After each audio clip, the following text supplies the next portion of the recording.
Grief is a thin place. A place so thin it's hard to tell where earth ends and heaven begins.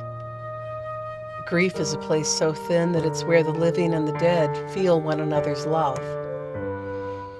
I'm Lisa Hamilton, an Episcopal priest, and I grieve.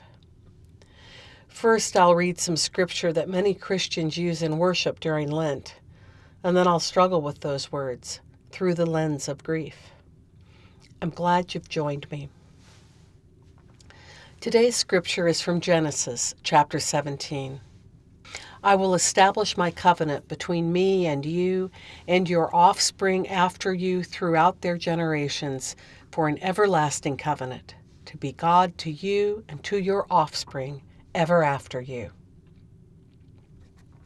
I've never understood that whole covenant thing. God tells Noah to build an ark. Noah builds the ark, animals come 2 by 2, his family boards the ark, the rain comes, and everybody and everything else just drowns. And God says the rainbow that comes eventually is a sign that never again will all the earth's living creatures be drowned. And we think the Noah story is so cute, we decorate babies' nurseries with wallpaper of 2 elephants and 2 giraffes and rainbows. I don't get it.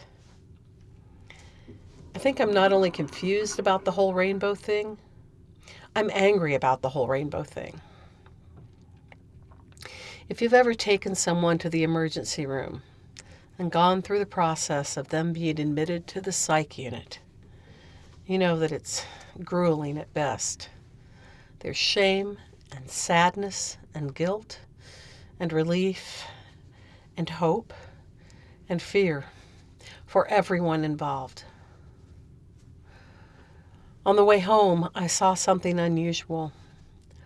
Not 1 rainbow, not 2 rainbows, but 1.5 rainbows.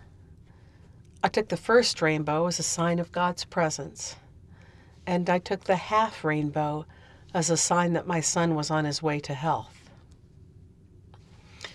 I shared the whole story with a very understanding distant relative whom I consider a cousin.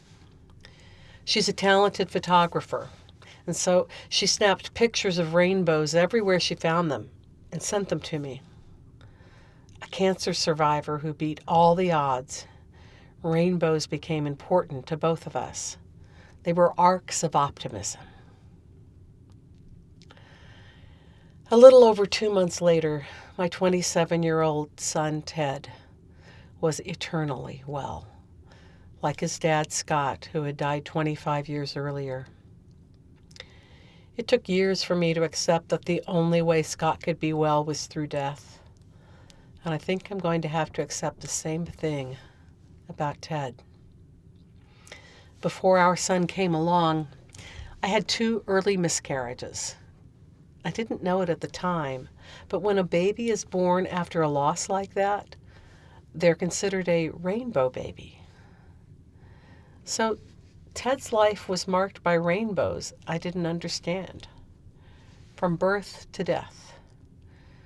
I still don't understand the whole rainbow thing. But every time I see a rainbow now, it opens my pain, and maybe that lets in some light. Grief is a thin place.